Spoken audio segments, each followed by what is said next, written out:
Hello friends. स्वागत है आपका अन एकेडमी के इस प्लेटफॉर्म पर। और इस पर आप जान ही रहे हैं, आपको मालूम है कि ये सबसे बड़ा लर्निंग प्लेटफॉर्म है इंडिया का। और मेरे बारे में मैं आपको पहले भी बता चुका हूँ, एक बार फिर बताता हूँ। समीर आत्मज मिश्र नाम है मेरा। मैंने दिल्ली विश्वविद्यालय से एमफिल की डिग्री ली है। पिछले 15 साल से मैं सिविल सर्विसेज एग्जामिनेशन की तैयारी करने वाले छात्रों को पढ़ा रहा हूँ। 3 किताबें भी मैंने लिखी हैं। उनमें से एक किताब निबंध मंजूषा लगभग सभी विद्यार्थी, खासतौर पे जो मेंस का एग्ज़ाम देते हैं, वो ज़रूर पढ़ते हैं। और अगर आप मुझसे जुड़ना चाहें, व्यक्तिगत रूप से मुझसे कोई संपर्क करना चाहें, तो मेरा ईमेल आईडी भी यहाँ पे है, आप उसको देख सकते हैं। SAMIRATMAJ.MISHRA123@gmail.com। और इस प्लेटफॉर्म का क्या फ़ायदा है आपको बताने की ज़रूरत नहीं है। आपको मालूम ही है कि आप डेली लाइव क्लासेस ले सकते हैं। टेस्ट्स यहाँ पे रेगुलर बेसिस पे होते रहते हैं, क्विज़ेज़ होती रहती हैं। अनलिमिटेड एक्सेस है और जो टॉप एजुकेटर्स हैं उनके साथ आपको इंटरैक्शन का, उनसे पढ़ने का मौका मिलता है। बहुत सारे फ़ायदे हैं इसमें। और एक जो अपने क्षेत्र के सारे जानकार लोग हैं, विशेषज्ञ हैं, एक्सपर्ट्स हैं, उनसे आप फ़ायदा लेते हैं, यहाँ पढ़ते हैं, उनका बेनिफिट उठाते हैं।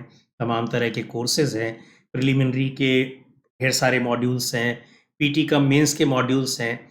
कई सारे आपको यहाँ पे ऑप्शंस मिलेंगे और कई तरह के सब्सक्रिप्शन के ऑफ़र मिलेंगे। चाहे वो 1 साल का लें, आप 2 साल का लें, और उनके फ़ी स्ट्रक्चर सारा कुछ आपको यहाँ पे मिलेगा। बहुत एक बात आपको मैं बता दूँ कि अगर आप सब्सक्रिप्शन लेना चाहें, और मेरी सलाह होगी कि आप ज़रूर लें, तो इस कोड का ज़रूर इस्तेमाल करें, SM123। SM123 कोड का इस्तेमाल करने पर आपको यहाँ पे डिस्काउंट का बेनिफिट मिलेगा। और जो दूसरी सुविधाएँ हैं, दूसरे फ़ायदे हैं, वो तो मिलेंगे ही। पिछली क्लास में हमने चर्चा की थी, पढ़ाई शुरुआत हमने इसी से की थी कि sources of ancient Indian history. आपको बताया था हमने कि हिस्ट्री में जो सोर्सेज होते हैं, यानी आप जिसको कहते हैं कि एविडेंसेस, हिस्ट्री कैसे जानते हैं हम कि 1000 साल पहले, 2000 साल पहले, 1500 साल पहले क्या हुआ, कैसे हुआ, उसको कैसे उसको हम रिलायबल माने, तो उसके लिए तमाम तरह के सोर्सेज इकट्ठे किए जाते हैं। उन्हीं सोर्सेस की स्टडी हम हिस्ट्री में सबसे पहले करते हैं। उन्हीं के आधार पर इतिहास के बारे में जानकारी भी लेते हैं, और इतिहास में क्या, कब, कैसे हुआ, और उस समय की क्या सिचुएशंस थी, क्या वहाँ की सोसाइटी थी, एजुकेशन कैसी थी, इकोनॉमी कैसी थी, पॉलिटिकल सिस्टम कैसा था, ये सारी चीज़ें हम उससे जानते हैं। तो इन सोर्सेज में हम लोगों ने कई तरह के देखे थे। लिटरेरी सोर्सेज होते हैं, आर्कियोलॉजिकल होते हैं, फॉरेन अकाउंट्स होते हैं। हमने पिछली क्लास में लिटरेरी सोर्सेज पढ़े, और लिटरेरी सोर्सेज भी दो तरह के होते हैं, रिलीजियस, और दूसरे होते हैं सेक्युलर या हिस्टोरिकल, या उनको कॉस्मिक कहते हैं। यानी एक हिंदी में कहें तो एक धार्मिक साहित्य होता है, और एक दूसरा क्या होता है, लौकिक साहित्य। वो यानी वो हिस्टोरिकल भी हो सकता है, हिस्ट्री की बुक्स हो सकती हैं, टेक्स्ट हो सकते हैं, या फिर वो कुछ तमाम ऐसी किताबें भी होती हैं जैसे नॉवेल होते हैं, और चीज़ें होती हैं। तो इनमें आपको क्रोनोलॉजिकल ऑर्डर में कोई हिस्ट्री की जानकारी भले ना हो, लेकिन उस समय उस सोसाइटी में क्या हो रहा है, उस समय की इकोनॉमी कैसी थी, वहाँ के लोगों का किन जगहों से इंटरेक्शन था, यानी क्रोनोलॉजी के अलावा बहुत सारी चीज़ें उस टाइम पीरियड के बारे में आपको पता लगती हैं। तो उन सबको they all are included under the sources of the history. So religious sources की जब हमने बात की, तो इसको भी हम दो कैटेगरी में बांटते हैं। एक ब्राह्मणिक होता है, एक नॉन ब्राह्मणिक होता है। ब्राह्मण ग्रंथ यानी उस समय जो विशेष रूप से धार्मिक साहित्य जो था, और ब्राह्मण साहित्य उसको कहा जाता है, वो थे। उनमें वेद आते हैं, वेदों के बारे में हम सब पढ़ चुके हैं, रामायण, महाभारत और पुराण और स्मृति, इनके बारे में पढ़ चुके हैं। इन दूसरे थे जो नॉन ब्राह्मणिक थे, या हिंदी में इसको कहते हैं कि ब्राह्मणेतर साहित्य, ब्राह्मण साहित्य से अलग, उससे हट करके, यानी जो दूसरे तरह के रिलीजियस टेक्स्ट थे। उनमें बुद्धिज्म से रिलेटेड और जैन धर्म से रिलेटेड चीज़ें आती हैं। उसमें हम सबसे पहले चर्चा करते हैं कि बुद्धिज्म से रिलेटेड जो लिटरेचर था, यानी बुद्धिस्ट टेक्स्ट जिसको कहा जाता है। बुद्धिस्ट टेक्स्ट में सबसे पहले आते हैं त्रिपिटक। ये त्रिपिटक जो हैं, अगर इसको देखें तो त्रिपिटक यानी तो 3 पार्ट में बटे हुए हैं। पूरा का पूरा जो बुद्धिस्ट सैक्रेड स्क्रिप्चर्स है, पूरा उनका जो पूरा लिटरेचर है, पूरा बौद्ध धर्म का पूरा साहित्य है, वो 3 पार्ट्स में बटा हुआ है। उसको जो इनिशियल इनका जो लिटरेचर है इस धर्म का, एक होता है विनय पिटक, दूसरा है सूत पिटक और तीसरा है अभिधम्म पिटक। इनमें इन तीनों पार्ट्स में क्या क्या चीजें लिखी गई हैं, ये एग्जामिनेशन में पूछा जाता है। प्रिलिमिनरी में बहुत सारे इन पे क्वेश्चंस, सीधे सीधे इन पर डायरेक्टली क्वेश्चंस बनते हैं। जैसे विनय पिटक में क्या है, तो पहली बात तो ये कि त्रिपिटक है कौन से, विनय पिटक, सूत्र पिटक एंड अभिधम पिटक। इसमें विनय पिटक में monastic rules for Monks and nuns, यानी ये जो बौद्ध, उनको कहा जाता है, साधुओं को भिक्षु कहा जाता है, ये लोग जहां रहते थे उसको बौद्ध संघ कहते थे। वहाँ के क्या नियम होंगे, क्या रूल्स रेगुलेशन होंगे, क्या चीज़ें आपको फॉलो करनी है एक मॉन्क के लिए, मठ में रहने वाले, उस बौद्ध मठ में रहने वाले व्यक्ति को, जो उसमें रहते हैं, उनके रूल्स और रेगुलेशंस किसमें दिए हुए हैं, विनय पिटक में। याद रखिएगा, monastic rules for Monks and nuns. Nuns बाद में आनी शुरू हुई, पहले उसमें पुरुष भिक्षु ही रहते थे, बाद में भिक्षुणियां भी आने लगी मठों में। ये हम लोग जब बौद्ध रिलीजन पढ़ेंगे तो आगे हम इसके डिटेल इनकी जानेंगे। दूसरा है सूत पिटक। सूत पिटक में महात्मा बुद्ध ने जो भी उनकी टीचिंग्स हैं, जो भी उनकी शिक्षाएं हैं, वो सारी की सारी शिक्षा जो है वो किस में उसका ज़्यादातर है पार्ट है, वो सूत पिटक में। ये सारे के सारे कलेक्शंस हैं, इनको किसी ने लिखा नहीं है।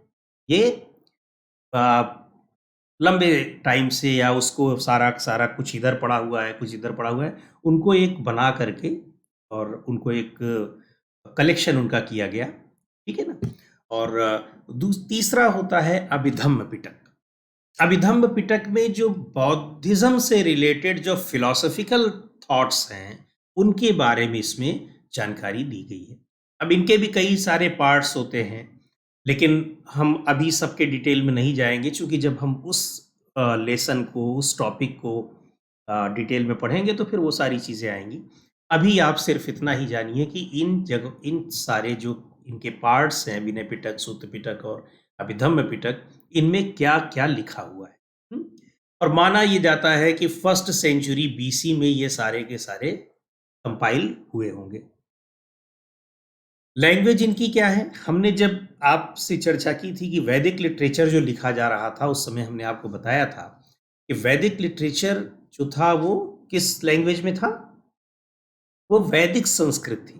वैदिक संस्कृत आज जो संस्कृत है उससे बहुत अलग थी, उसका व्याकरण भी अलग था, और मतलब बहुत पूरी तरीके से एक अलग भाषा ही थी वो। उसको छांदस भी कहते हैं। छांदस के बाद, वैदिक संस्कृत के बाद जिस भाषा का विकास होता है, जो भाषा चलन में आती है, जो प्रैक्टिस में आती है, उसका नाम था पाली। और ये तब तक लगभग 5th सेंचुरी BC तक ये लैंग्वेज यानी वैदिक संस्कृत बदल बदल करके वो पाली बन चुकी थी।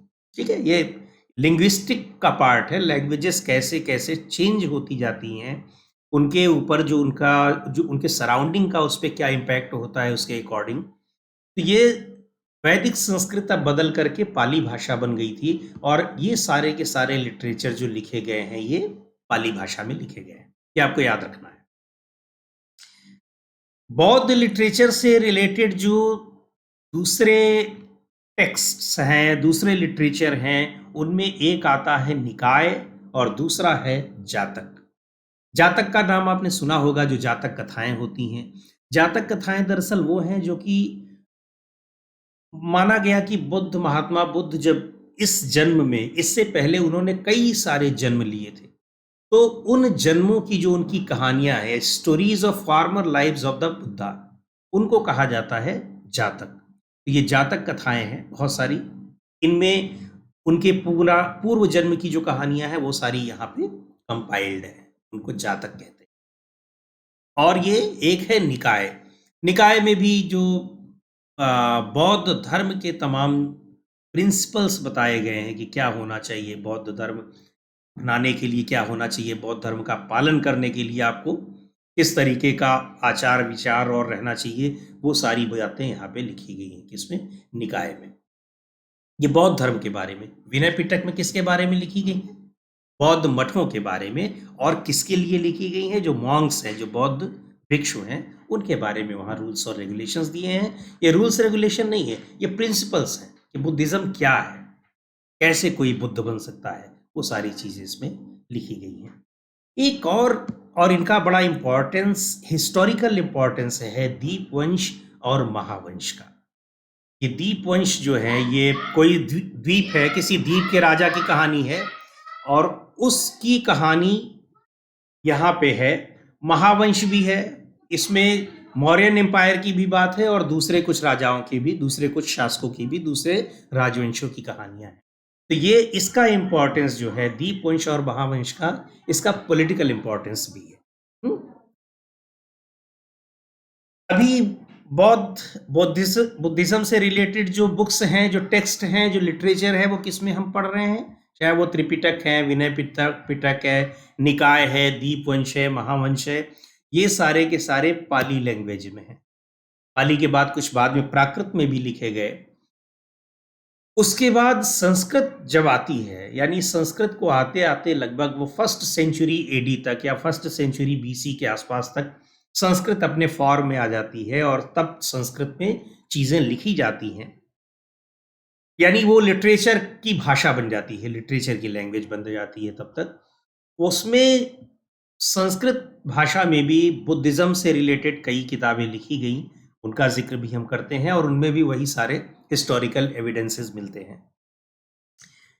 एक चीज आपको और बता दें, जब हम लोग बुद्धिज्म पढ़ेंगे आगे तो उसमें देखेंगे कि इसके 2 पार्ट थे, एक हीनयान है और दूसरा क्या है? महायान। हीनयान में जो बात लिखी गई है, ये 2 पार्ट में बाद में हीनयान और महायान में बौद्ध लोग खुद बट गए थे, उनके बीच में डिवीजन हो गया था। क्या कारण थे, किन वजहों से थे, इनमें और उनमें फर्क क्या है, ये चर्चा हम लोग आगे करेंगे। लेकिन अभी हम ये जान लेते हैं कि ये जो जो कुछ टेक्स्ट्स हैं वो कुछ खास कल्ट से रिलेटेड है, यानी ये 2 कल्ट्स में बट गया था बाद में। उनमें हीनयान से रिलेटेड एक बुक है जिसको कहते हैं कथा वस्तु। ये स्पेशली हीनयान से है। यहाँ आपका एक क्वेश्चन ये भी बन रहा है, एक तो इसकी लैंग्वेज क्या है, कथा वस्तु की लैंग्वेज है संस्कृत, और दूसरी ये है कि ये किससे रिलेटेड है, यानी बुद्धिज्म की किस कल्ट से रिलेटेड है, तो आप बताएंगे ये हीनयान से रिलेटेड। और महायान से रिलेटेड 2 संस्कृत के लिटरेचर हैं, बुक्स हैं, उनमें से एक को कहा जाता है ललित विस्तर और दूसरी बुक है दिव्यावदान। इनमें क्या है, यानी इनका कंटेंट क्या है? इनके कंटेंट्स भी कई बार पूछे जाते हैं, तो इसलिए आपको याद रखना है जिसमें खास कंटेंट हो। जैसे पिछले में हमने पढ़ा कि त्रिपिटक में, विनय पिटक में क्या है और इसमें क्या है, अभिधम्म पिटक में क्या है, सूत्र पिटक में। तो ऐसे कथा वस्तु में महात्मा बुद्ध की तमाम तरह की कहानियां हैं, उनसे रिलेटेड बहुत सारी कहानियां, कथा वस्तु, जैसे इसके नाम से ही लग रहा है कथा। कथा का मतलब क्या होता है? कहानी, स्टोरी। तो स्टोरी है ये, इससे रिलेटेड स्टोरी है महात्मा बुद्ध से। दूसरी है ललित विस्तर और दिव्यावदान। ललित विस्तर में महात्मा बुद्ध को एक सुपर नेचुरल पावर के रूप में प्रोजेक्ट किया गया है। ध्यान रखिएगा, उनको कहा गया कि बिल्कुल अलौकिक शक्ति उनके पास थी। उनके तमाम ऐसे चमत्कारों का वर्णन है जो महात्मा बुद्ध ने किया। इस किताब में ऐसी बहुत सारी चीजों को मेंशन किया गया है, उनकी बात की गई है। तो यानी महात्मा बुद्ध को एक सुपर नेचुरल पावर किस में बताई गई है, तो आपको याद रखना है ललित विस्तर में। दिव्यावदान में ये इसका हिस्टोरिकल इंपॉर्टेंस है, इसलिए इसमें अशोका, मौर्यन एम्पायर के बारे में बहुत सारी जानकारी मिलती है और ख़ासतौर पे पोस्ट मौर्यन जो सोसाइटी थी, डायनेस्टी थी, पोस्ट मौर्यन इकोनॉमी थी, उसके बारे में जानकारी मिलती है। और इसमें जो अशोका के सक्सेसर्स हैं उनका क्रोनोलॉजिकल ऑर्डर में इनका नाम लिखा हुआ है, उनके बारे में लिखा हुआ है। इसका काफ़ी ज़्यादा ये हिस्टोरिकल इम्पोर्टेंस है। अशोका से लेकर के और शुंग तक का, पुष्यमित्र, वही मौर्य साम्राज्य के बाद शुंग साम्राज्य आता है, आप बाद में पढ़ेंगे, मौर्यन एम्पायर, उसके बाद फिर शुंग एम्पायर। तो शुंग डायनेस्टी तक के जो किंग्स थे, एम्पायर्स थे, उनके बारे में यहाँ दिव्यावदान में जिक्र है। एक और बहुत महत्वपूर्ण ये राइटर थे अश्वघोष। इन्होंने एक किताब लिखी है जिसको कहते हैं बुद्ध चरित। अश्वघोष ने बुद्ध चरित लिखा है। अश्वघोष ने और भी किताबें लिखी हैं, और संस्कृत लैंग्वेज में बुद्धिज्म धर्म से रिलेटेड ये बहुत बड़े इनको कहा जाता है कि was the great writer who wrote the various texts, various books on Buddhism. उन्हीं में से एक थी अश्वघोष, सॉरी माफ कीजिएगा, बुद्ध चरित अश्वघोष ने लिखा।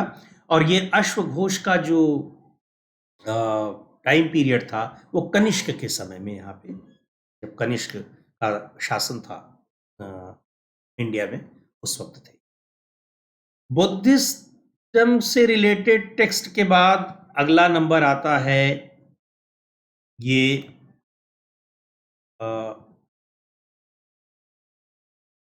हमारा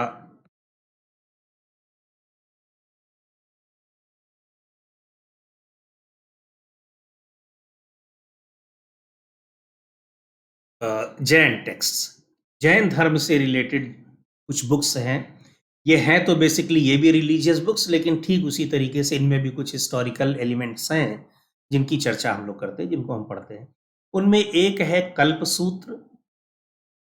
इनको आप ये जान लीजिए कि ये इनका नाम क्या है, टेक्स्ट का लिखा किसने है, if writers name is known, क्योंकि बहुत सारी बुक्स के नाम, वो कलेक्शन है, उनके नाम किसी को पता नहीं है, और किसके समय में लिखा गया और क्या है इसमें इनफैक्ट। तो एक कल्प सूत्र है, करीब 4th सेंचुरी बीसी का ये बुक है, और इसको लिखा था भद्रबाहु ने। और इसमें जैनिज्म की जो हिस्ट्री है उसको वो लिखी गई है। इसमें जैन धर्म से जुड़ा जो इनिशियल हिस्ट्री उनकी है, शुरुआती उनका इतिहास है जैन धर्म का, उसके बारे में है। तो ये हिस्टोरिकल बुक भी है। भगवती सूत्र है, और भगवती सूत्र ये महावीर स्वामी की, जो जैन धर्म के संस्थापक थे, जो फाउंडर थे जैन धर्म के, ये उनकी बायोग्राफी है, उनकी जीवनी। तीसरी बुक है आचारांग सूत्र। इसमें इसकी तरह से जैसे ये विनय पिटक था कि बौद्ध धर्म में, बौद्ध मठों में रहने वाले मॉन्क्स और नंस जो हैं उनके लिए क्या रूल्स रेगुलेशन होंगे, उसी तरह से आचारांग सूत्र में rules and regulations for Jain Monks, जो जैन साधु होंगे उनके लिए क्या रूल्स रेगुलेशन होंगे, उसका जिक्र किया गया है इस बुक में, आचारांग सूत्र में। तो 3 बुक्स हैं, कल्प सूत्र, भगवती सूत्र एंड आचारांग सूत्र। ये तो थी हमारी रिलीजियस बुक्स थी, रिलीजियस टेक्स्ट थे, जिनको हम हिस्टोरिकल एविडेंस के तौर पर पढ़ते हैं और उनमें हिस्टोरिकल एविडेंस ढूंढते हैं। उसके बाद कुछ बुक्स हैं जो हिस्टोरिकल बुक्स हैं, जिनको हम सेक्युलर बुक्स कह सकते हैं, यानी नॉन रिलीजियस बुक्स हैं, वो कॉस्मिक बुक्स उनको हिंदी में कहते हैं, उसको लौकिक साहित्य। ठीक है, लौकिक यानी लोक भाषा से, आम लोगों से जुड़ा हुआ लिटरेचर। इसमें ऐसी किताबें आती हैं जो कि कुछ तो राजाओं के दरबारियों ने लिखी, और कुछ थे जो सामान्य लोगों ने लिखी, राइटर्स थे, उन लोगों ने लिखी, मतलब कॉमन पीपल के बीच में से आए हुए लोगों ने लिखी, तो उसको लौकिक साहित्य भी कहा जाता है।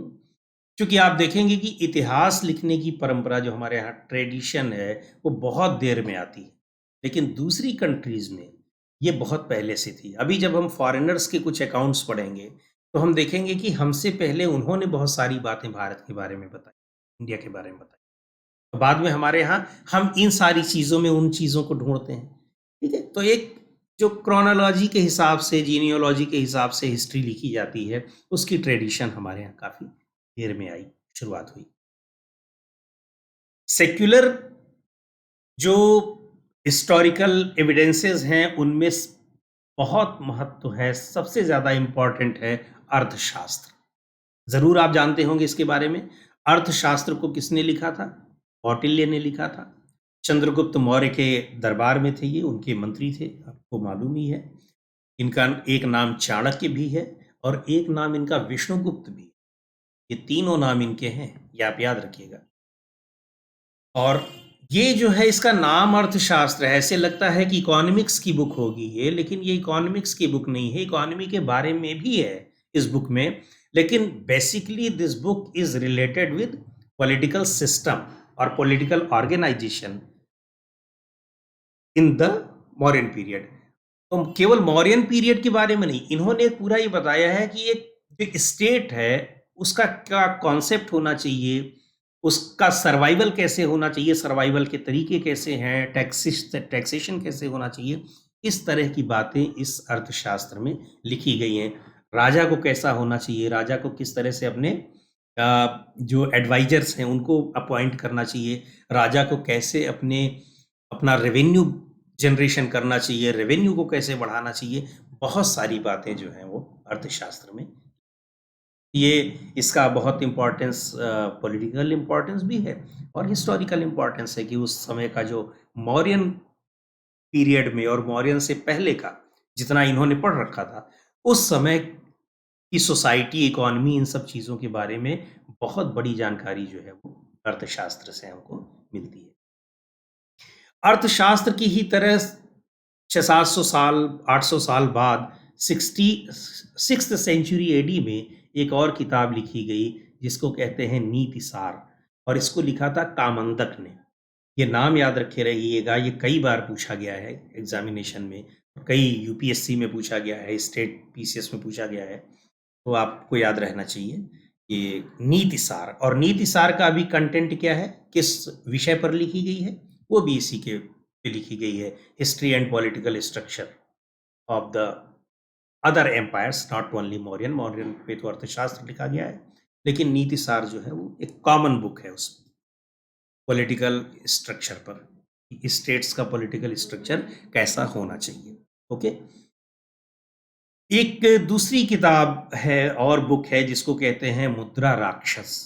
ये लिखा है विशाख दत्त ने 4th सेंचुरी बीसी ने, और इस बुक में भी मौर्यास के हिस्ट्री के बारे में, मौर्यास की जो डायनेस्टी है उनके बारे में बहुत सारी बातें लिखी।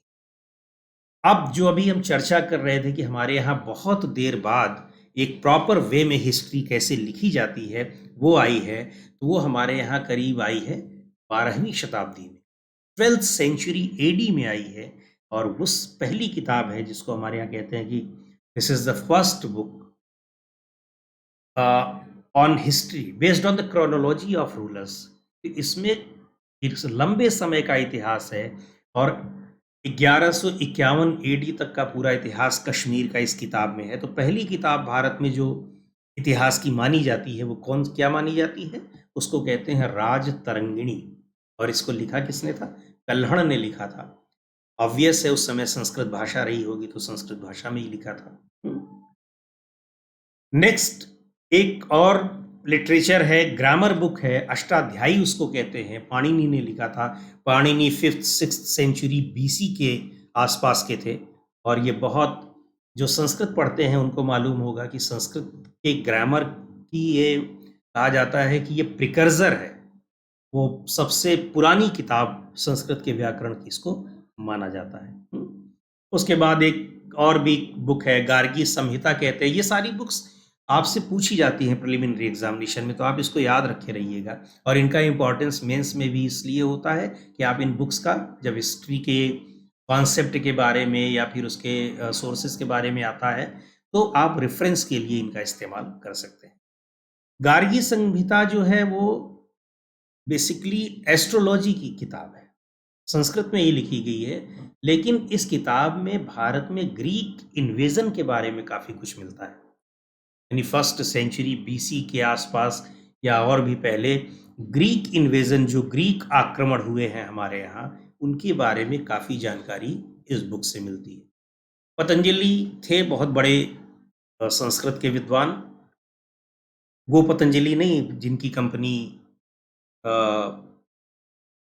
कोरोना विल या कौन सी दवाई है, कोरोना की दवाई बनाती है, ठीक है ना, ये पतंजलि थे, संस्कृत के बहुत बड़े व्याकरण व्याकरणाचार्य थे।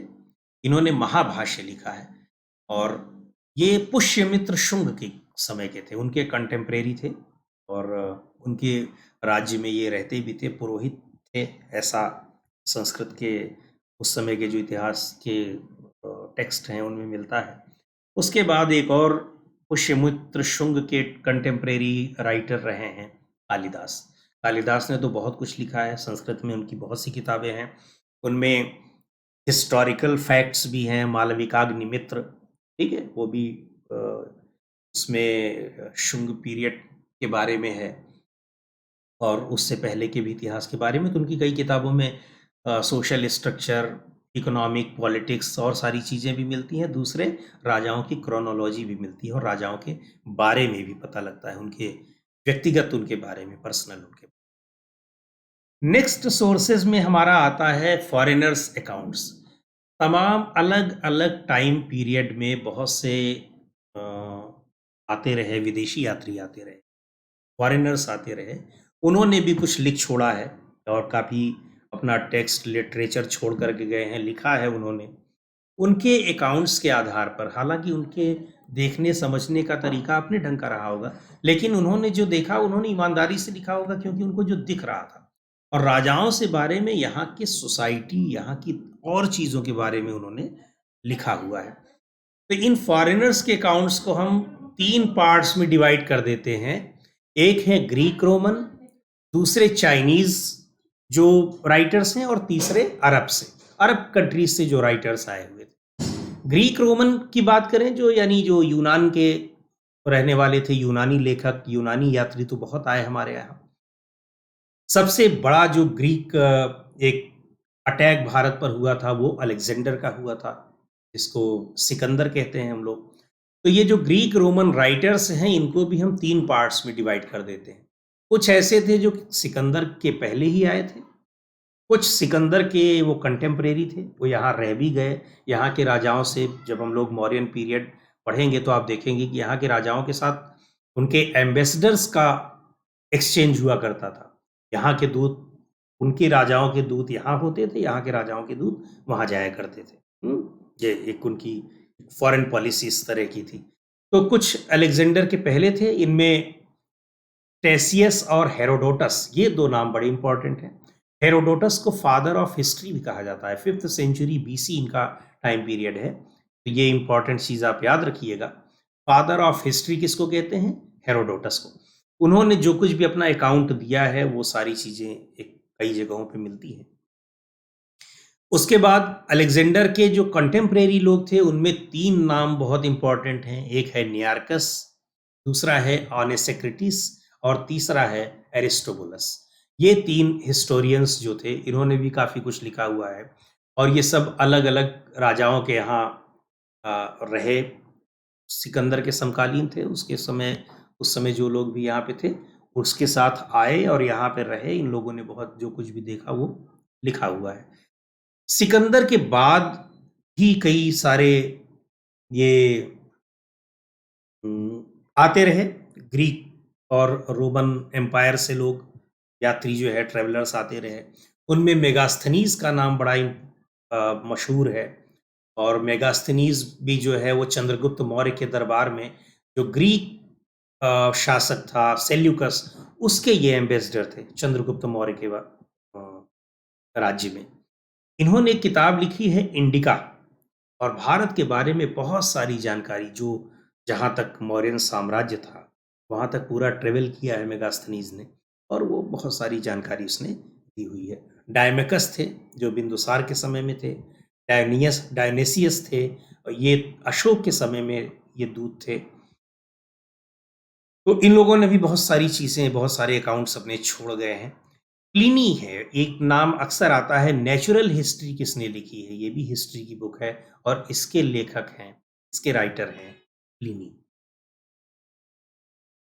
तो ग्रीक रोमन ट्रेवलर्स के बाद चाइनीज ट्रेवलर्स भी अपना बहुत कुछ अकाउंट छोड़ गए हैं और चाइनीज ट्रेवलर आपको मालूम है कि ज़्यादातर ये बौद्ध धर्म को जानने के लिए यहाँ पर आए थे।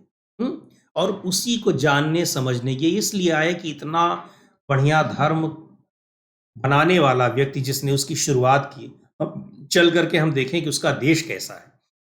तो ज़्यादातर ट्रैवलर उसी पर्पज़ से आए हुए थे। यहाँ रह कर के इन लोगों ने पढ़ाई भी की लंबे समय तक। यहाँ के बारे में जो कुछ देखा सुना इन्होंने लिखा है, उससे भी हमें उस दौर के इतिहास की बहुत सारी जानकारी मिलती है। इनमें इम्पोर्टेंट हैं फाहियान हैं। आपको मालूम है कि ये चंद्रगुप्त सेकंड विक्रमादित्य यानी गुप्त साम्राज्य के जो रूलर थे, 375 एडी के आसपास इनका शासनकाल था। उसी दौरान फाहियान यहाँ पे आया था। सुंग युन थे, ये भी पोस्ट गुप्ता पीरियड में आए थे 500 और 18 एडी में। वेनसांग थे। वेनसांग सबसे इम्पॉर्टेंट चाइनीज ट्रेवलर रहे हैं अब तक के, और वो बहुत इम्पॉर्टेंट हिस्टोरिकल अकाउंट छोड़ गए हैं। उन्होंने बहुत कुछ लिखा हुआ है। 629 एडी में आए थे। उस समय यहाँ पर हर्षवर्धन का राज्य था। हर्षवर्धन के बारे में मालूम होगा आपको, बहुत सारी कहानियां हर्षवर्धन के लिए हैं। और ह्वेनसांग भारत में 16 साल 16 ईयर्स यहाँ पे रहा, और उसमें ही spend 6 years in Nalanda university, जो बिहार में नालंदा यूनिवर्सिटी थी, और अब वो फिर से नए सिरे से उसका रेनोवेशन हो रहा है, चल भी रही है। वो वहाँ पे एक वर्ल्ड क्लास यूनिवर्सिटी बनाई गई है। उस नालंदा यूनिवर्सिटी में रह कर के इन्होंने 6 साल तक पढ़ाई की और 16 साल तक पूरे ये भारत में टहलते रहे, जहाँ तक इनको मालूम था। और बहुत कुछ लिखा है वेनसांग ने भारत के बारे में, तो वो एक बहुत इम्पॉर्टेंट अकाउंट है। इसके अलावा 7th एडी में आए थे एक इत्सिंग करके एक, ये भी चाइनीज ट्रेवलर थे। सबसे एक जो साउथ इंडिया के बारे में एक चाइनीज ट्रेवलर ने बहुत कुछ लिखा हुआ है, जिसका नाम है चाउ जू हुआ। इन्होंने चोला एडमिनिस्ट्रेशन के बारे में, साउथ इंडिया में चोला एडमिनिस्ट्रेशन ये अपने आप में एक यूनिक तरह का की एडमिनिस्ट्रेटिव एक सेटअप था वहाँ पे। वो पढ़ेंगे हम लोग आगे चल करके। उसके बारे में चाओ जुकुआ ने बहुत कुछ लिखा हुआ है, 13th सेंचुरी में आए हुए थे। ये हमारा ये चीज़ें हमारी रहीं कि जो चाइनीज़ ट्रैवलर्स के बारे में। चाइनीज़ ट्रैवलर्स से पहले हमने पढ़ा इसके बारे में, ये है फॉरेनर्स में ग्रीक और रोमन के बारे में। थर्ड नंबर आता है कुछ अरब ट्रैवलर। अरब कंट्रीज़ के बहुत सारे ट्रैवलर्स यहाँ पे आते रहे, ख़ास तौर पे जब यहाँ पे मुस्लिम इन्वेज़न शुरू हुआ, तो उनके साथ उन राजाओं के साथ बहुत सारे पढ़ने लिखने वाले लोग भी आए, और उन लोगों ने बहुत कुछ भारत के बारे में लिखा हुआ है, जिसमें अल बरूनी सबसे इम्पॉर्टेंट है। 973 एडी में ये महमूद गजनवी के साथ आए थे। इन्होंने किताबुल हिंद नाम की एक किताब लिखी है। जब हम लोग मेडिवल हिस्ट्री पढ़ेंगे तो उसमें भी हम बहुत सारी बुक्स को पढ़ेंगे और ये जानेंगे कि वो, और इस समय तक आते आते जो तमाम तरह के रूलर्स थे, उन्होंने अपना इतिहास खुद लिखवाना शुरू कर दिया। खास तौर से मेडिवल पीरियड के जितने भी रूलर्स थे, उन लोगों में लगभग हर रूलर के यहाँ 1, 2, 4 इतिहासकार, हिस्टोरियंस रहे हैं, और उन्होंने उनके बारे में लिखा है।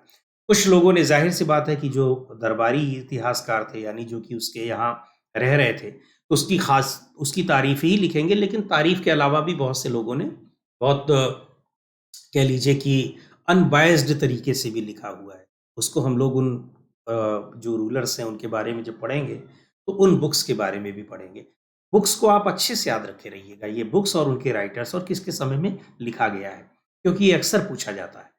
जो प्रिलिमिनरी एग्जामिनेशन में जो पूछे जाने वाले क्वेश्चंस होते हैं, उनमें एक जो सबसे अच्छा ट्रेंड है पूछा जाने वाला और बहुत पॉपुलर ट्रेंड है, वो बुक्स और उसके राइटर्स के बारे में भी पूछा जाता है। दूसरे फिरदौसी थे, इन्होंने शाहनामा लिखा है। अली अहमद हैं, अली अहमद ने चचनामा एक बुक लिखी है।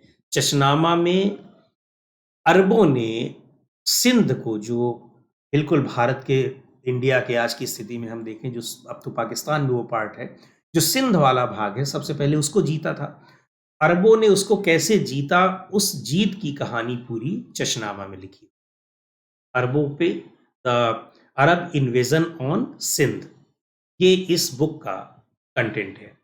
जियाउद्दीन बर्नी नाम सुना होगा आपने, तारीख फिरोज शाही लिखी है। फिरोज शाह तुगलक के समय में ये थे। और अबुल फजल अकबरनामा, आईने अकबरी, और भी कई किताबें इन्होंने लिखी। तो ये इन लोगों के अपने कंट्रीब्यूशन है। कुछ किताबें अरेबिक में लिखी गई हैं, बहुत ज़्यादातर बुक्स जो हैं वो फारसी में लिखी गई हैं, पर्शियन लैंग्वेज में। तो ये पूरा हमारा रहा जो इन सारे जो फॉरेनर्स थे, फॉरेनर ट्रैवलर्स थे, इनके अकाउंट्स, और इनके अकाउंट्स को हम यहाँ के इतिहास को जानने में किस तरीके से उनकी हेल्प लेते हैं, ये हमने पढ़ा। फिर से अगर हम अपने सबसे पहले स्लाइड में आते हैं जहाँ हमने इसकी चर्चा की थी, तो जो हमारा एक और इम्पॉर्टेंट सोर्स ऑफ हिस्ट्री है, वो क्या है? Archaeological sources. ये आर्कियोलॉजिकल सोर्सेज जो जब बहुत सारी चीज़ें जो रिटन डॉक्यूमेंट्स हैं तब के इतिहास को जानने में भी बहुत मददगार होते हैं। जिनके रिटन डॉक्यूमेंट्स नहीं हैं उनके बारे में भी जानने में ये मददगार होते हैं। और कुछ ज़्यादातर जगहों पर ये पत्थरों पर लिखे गए हैं, कहीं ताम्रपत्रों पर लिखे गए हैं, इन सारी जगहों पर ये मिले हैं। तो क्या है इनकी, कैसी कैटेगरी है, इनका कितना इम्पोर्टेंस है, क्या मिला है, कहाँ से क्या मिला है, ये चीज़ें अक्सर पूछी जाती हैं। इसको हम जो आर्कियोलॉजिकल जो हमारे सोर्सेज हैं, एविडेंसेस हैं, इनकी चर्चा हम लोग अगली क्लास में करेंगे। तो मुझे उम्मीद है कि जो चीज़ें आपने पढ़ी और आपको ये मालूम चल गया होगा। पिछली क्लास में बहुत सारे बच्चों ने पूछा था कि इनमें से एग्जामिनेशंस में क्या आते हैं और हम इनको कैसे याद रखें। तो मैं आपको बताऊं, जैसे हमने कैटेगराइज करके आपको चीज़ें बताई हैं, आप इसको भी पढ़िए, इसके स्क्रीनशॉट भी आप ले सकते हैं। और इसी तरीके से बुक्स भी हम आपको कुछ बताएंगे, उन बुक्स से आप शॉर्ट नोट्स भी बना सकते हैं। आप भी जो बुक पढ़ें, और वैसे कोशिश ये हमारी रहती है कि तमाम बुक्स को पढ़ करके ही हम अपने लेक्चर तैयार करते हैं और आपके सामने ले आते हैं। तो यही तरीका है पढ़ने का भी और इसको याद करने का। ठीक है, अगली क्लास में हम लोग चर्चा करेंगे जो आर्कियोलॉजिकल सोर्सेज हैं उनकी। तो आपको हम एक बार फिर से याद दिला दें कि आप इस अनअकैडमी के प्लेटफॉर्म्स को आप सब्सक्राइब कीजिए, लाइक कीजिए, और सब्सक्रिप्शन लेते समय इस कोड का ध्यान ज़रूर रखें, SM123। ये रेफरल कोड है जिसका आप इस्तेमाल कीजिए और 10% का डिस्काउंट लीजिए। बहुत बहुत धन्यवाद। अगली क्लास में हम लोग